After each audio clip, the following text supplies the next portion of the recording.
Kematian yang dipalsukan. Pasrah. Leon membersihkan diri, membiarkan Jovita begitu saja.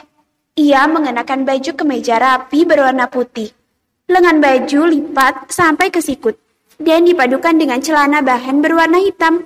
Ia akan keluar dari markas persembunyiannya, meninggalkan wanita malang itu masih dalam keadaan pingsan. Urus dia. Nanti jangan lupa berikan obat pil KB ini padanya.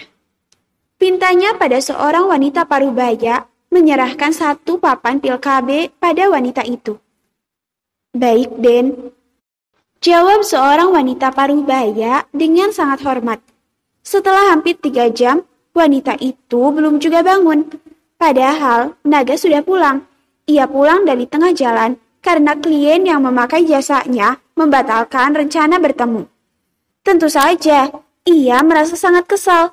Maka ia lebih kesal lagi saat menemukan Jovita Hara masih tidur sama seperti saat ia tinggalkan tadi. Bu, apa wanita ini belum bangun dari tadi? Tanya Leon saat ia masuk ke kamar menemukan wanita malang itu belum juga bangun. Belum, Den. Jawab wanita itu dengan sangat takut. Lalu ia pamit mundur. Kamu pikir ini tempat untuk tidur-tiduran? Bangun kamu! Suara meninggi membangunkan Jovita. Melihat wanita itu masih belum sadar, ia kesal. Lalu menggendong Jovita tanpa ada rasa kasihan. Lalu memasukkannya ke dalam bathroom kamar mandi. Ia memang manusia setengah iblis. Saat tubuhnya dijatuhkan ke dalam bak mandi, saat itu juga ia terbangun dengan wajah panik. Mulut ngap-ngapan, batuk-batuk, karena airnya keminum olehnya. Ia dijatuhkan ke dalam bak yang berisi air hampir penuh. Dalam keadaan pingsan, Jovita terbangun dan duduk belum sepenuhnya sadar. Tetapi saat bagian intinya terkena air, saat itulah rintihan kesakitan keluar dari bibir mungilnya. Aduh, sakit, perih. Rintihnya menjepit pangkal paha. Ia merasakan bagian intinya sangat sakit, berdenyut-denyut saat kena air. Ia juga merasakan kalau lengannya yang terluka perih saat terkena air. Naga hanya menatap dengan tatapan dingin, membiarkannya merintih kesakitan. Jovita menatap Naga dengan kemarahan, menyadari lelaki jahat itu ada bersamanya. Ia menahan suaranya. Kali ini ia hanya merintih kecil, memegang kewanitaannya. Bisa dibayangkan bagaimana rasa sakit yang dirasakan Jovita.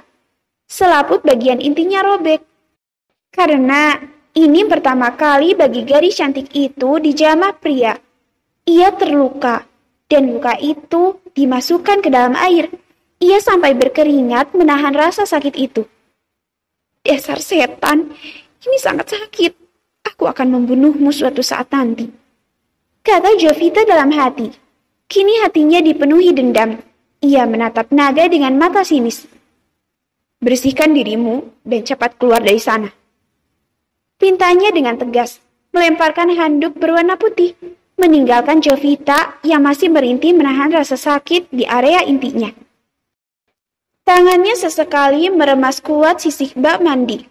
Setiap kali ia membuat gerakan mendadak. Au, ini perih. Ini sakit sekali, Bu. Ucap Jovita.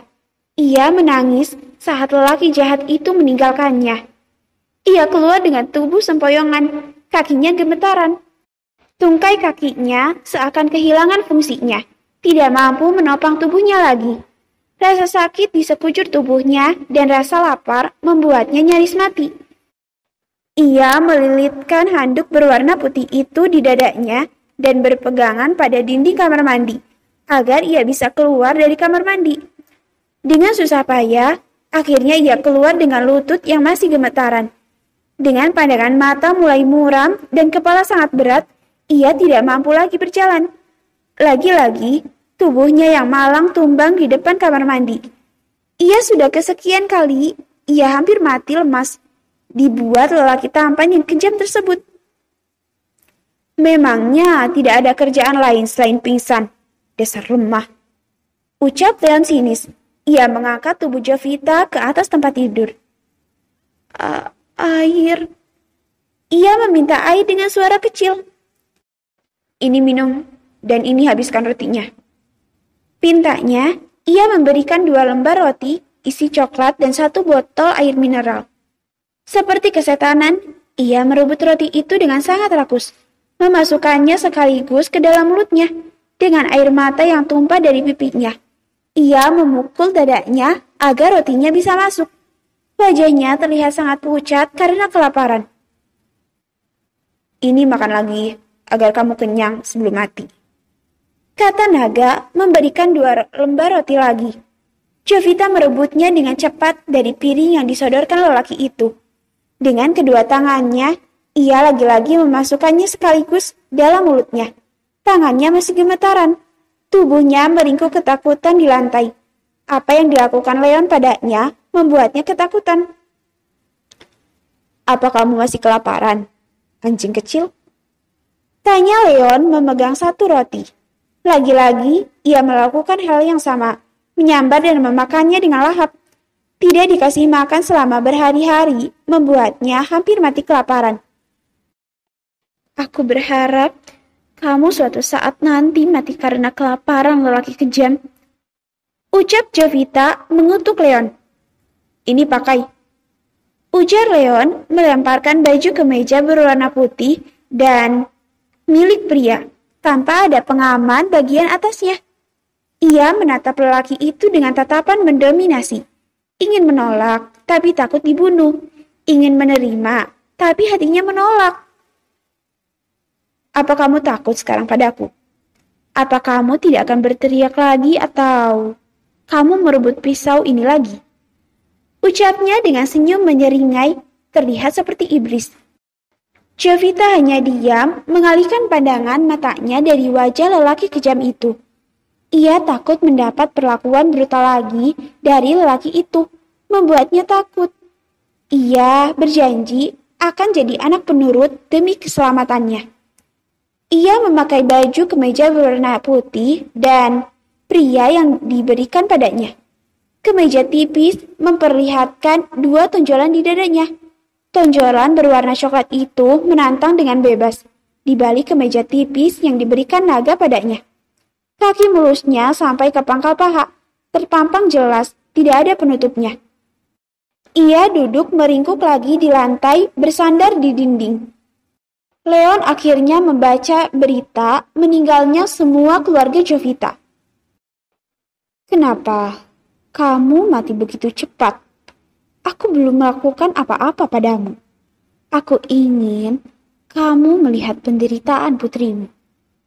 Tetapi kenapa mati? Sialan! Teriak Leon. Bukannya merasa simpati, ia malah merasa marah. Tidak ingin repot karena Jovita. Aku belum bisa menyingkirkannya saat ini. Tunggulah waktu yang tepat, ucap Leon, menatap Hara dengan tatapan mengintimidasi. Tidak ingin repot, ia akhirnya memalsukan kematian Jovita Hara. Polisi menemukan mayat yang mereka yakini Jovita Hara, putri dari Iwan Santoso yang ditemukan di saluran irigasi dalam keadaan sudah membekak dan sudah sulit dikenali. Tapi barang-barang miliknya membuktikan identitasnya sementara. Polisi meyakini itu adalah Jovita karena barang-barang yang dimiliki, cincin tunangan dan kalung serta jam tangan miliknya. Dari tunangannya mengakui bahwa itu milik dari Jovita Hara. Maka polisi merilis berita terbaru bahwa 1 keluarga itu dinyatakan meninggal dunia semuanya. Perihal siapa pelakunya dan apa motifnya, polisi masih menyelidikinya. Naga membuat kematian palsu pada Jovita agar ia tidak lagi dicari polisi.